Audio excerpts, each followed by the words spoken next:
হরে কৃষ্ণ। শুধুই ভক্ত সজ্জন মন্ডলী, আজকে আমরা শ্রীখোলে একটা উঠান এবং একটা ডাবল তাল বাজাবো। উঠান এবং ডাবল তাল আমরা কখন বাজাবো? আমরা যখন শ্রীখোল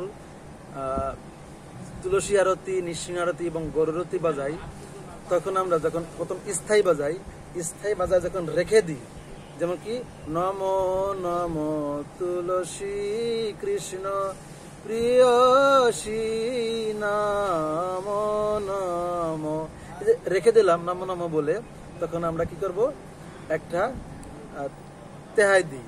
এবং তেহাই থেকে যখন আমরা কোথায় যাই, মানে অন্তরায় যাই, অন্তরা গাওয়ার পরে যখন অন্তরা রেখে দিই, অর্থাৎ স্থায়ীতে আসার আগে, তখন একটা উঠান বাজাবো এবং উঠানের সঙ্গে সঙ্গে একটা ডাবল বাজাবো। উঠানটা কি বাজাবো? একটা একটা একটা তা তা তা, তারপরে আমরা ডাবলে যাবো। তো একটা একটা এক তা তা কি করে বাজাবো আমরা দেখবো। একে ফাঁকা আর তা তা এই ডানে বামে একসাথে চাপা হবে। কি একটা এক একটা একটা একটা, কি হবে? একটা একে ফাঁকা, তাতে ডানে বামে চাপা, তাহলে কি হবে? একটা একটা একটা। এটা হচ্ছে উঠান এবং এর সাথে একটা ডাবল বাজাবো। তো উঠানটা আমি একটা ক্লিয়ার করে দেখা দিই। একটা একটা এক তা তা তা তা। এরপরে যাবো ডাবলে। ডাবলে কি বাজাবো?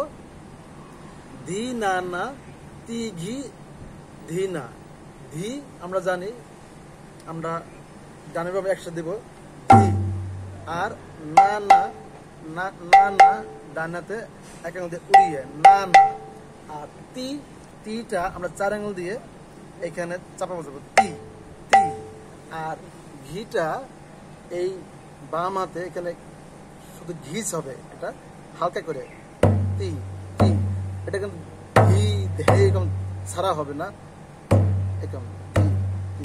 আর এটা তি, এবার তি তি এই ঘি। এবার ধিনা, ধিটা কি হবে? বামে এবং ডানে একসাথে হবে, যেমন ধি ধি। ধিতে কি হবে? এটা ছাড়া হবে ধি। আর না, তাহলে কি হবে? ধি না ধি না না তি ঘি ধি না। আমি একটা ধি না না তি ঘি দিলাম, ধি না না তি ঘি ধি না। এটা যদি আমি মানে একটু ঘন বাজাই, দ্রুত বাজাই, কি হবে? যে ধি না না তি ঘি ধি না, ধি না না তি ঘি ধি না, ধি না না তি ঘি ধি না, ধি না না তি ঘি ধি না। তাহলে এইটা আমি গানে কি করে বাজাবো, মানে উঠান এবং ডাবলের সাথে কি করে বাজাবো? তাহলে আমি একটু আবার দেখাই।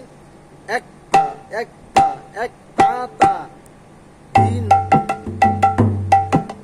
ধি না না তি ঘি ধি না, ধি না না তি ঘি ধি না, ধি না না তি ঘি ধি না। হরে কৃষ্ণ।